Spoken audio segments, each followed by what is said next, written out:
Pride is what we show in our sovereign nation. Power is what we show in our traditions. Strength is what we show in our song and dance.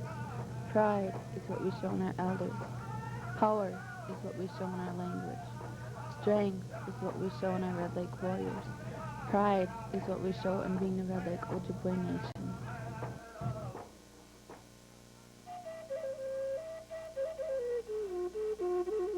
Gawin Wika Niwena Siwak.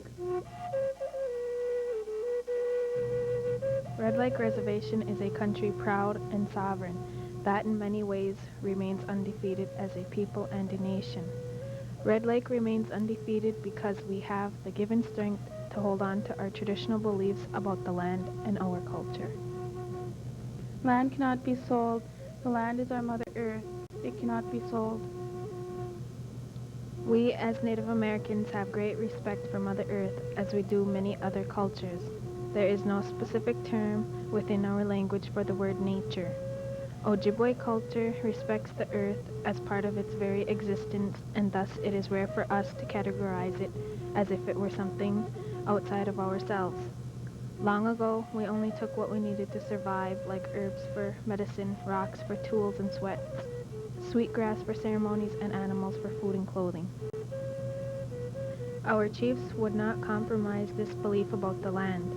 This is why they never signed the Dawes Allotment Act of 1887, an action which divided and disempowered many other reservations in the U.S. The Dawes Allotment Act gave enrolled members 160 acres of land, which was often sold to European settlers as farmland. This, along with the boarding schools, helped the U.S. government in its goals toward assimilating Native peoples.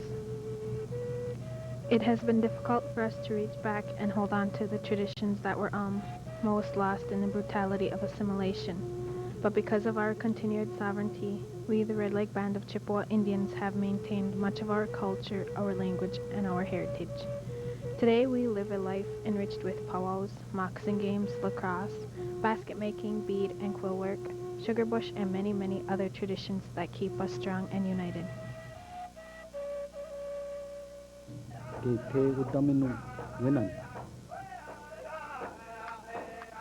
Games have always been an important part of our culture and history. The moccasin and lacrosse games in particular are part of our Ojibwe culture. We believe that in different areas of the country, the versions of lacrosse were given to us by the Creator to play for His amusement. And we are not real sure on the origins behind it. Historically, in this area, northern Ojibwe of Minnesota, they have been played in the area communities. A ball club has been named after the game. In the last couple of years, I've been bringing the game back with the interest, with the focus keyed on keeping the culture alive and through the game of lacrosse. Did you play any traditional games like moccasin games? Oh yeah, moccasin games, lacrosse. Play that, especially on 4th of July. You know, Canadian people used to come in. You know, you had a big game on 4th of July. Moccasin games, lacrosse. How far do the moccasin games date back, and what is their history? Well, a lot of the old timers I learned from, this an old man named Doc Johnson. He was 74, 75 when he started when I teamed up with him. He played from when he was a teenager. He learned from his father, and his father learned from his father. It goes back probably well before the white people even got into the area. Did the games disappear during the period of attempted assimilation? Sometimes they were outlawed, like they were saying before, where they had to play out in the brush and kind of think for themselves. But then there's a lot of misconceptions on that too. So these powwow communities where we try to get a moccasin game going, and they try to tell us it's not part of the powwow, and that's not true. Years ago, at the older lake powwows, they used to have, in Red Lake, they would have moccasin game going with the powwows. Gaishwe bak mewisha utami knowing binjwe binigade bikwak wudun. Beginning in the mid-1800s, Native peoples were placed in mission schools and boarding schools. We were taken from our homes and forced to learn the European way of life. We were told to forget where we came from. Our hair was cut and we were dressed like dolls. We were beaten if we spoke our languages, participated in our ceremonies, or practiced our traditions. This is something we will never forget. But our Indian way teaches us we must look upwards to the Creator for the good and the lessons life has to offer. Even though boarding school life robbed much of our identity, we stayed strong and looked for ways to make our lives there tolerable. It was in these schools that we first found the sport of basketball. The tradition of basketball originated centuries ago with the indigenous tribes of Mexico. It is no surprise then that our love for the sport is strong. Since this time we have had many talented players, the first of which started with the team of 1951. Through the years, the only thing we could do is keep practicing and getting better until one day we became undefeated. My name is Peter Strong Sr. I played basketball from 7th through 12th grade, which I think was 47 to 51, something like that, 1951. I didn't play ball in the 7th grade, but I played in the 8th and 8th grade B team, and the 9th through 12th I ended up on the A team. It was pretty well established, and we had won 19 out of 21 games during the season.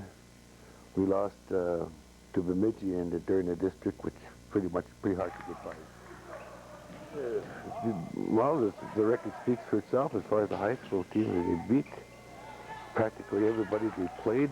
And I thought when they played the Aussies, the Australian team, that they were on their way to the state tournament because they had played ball continuously. You can't get better by playing for competition. You got to play tough competition. Graduated in 53. I played 4 years before that. Started playing when I was in 8th grade. Made the first team when I was in 8th grade. On my 12th year. What position did you play? Forward and center. We trained pretty hard, you know. Those years, you know, we didn't. The guys didn't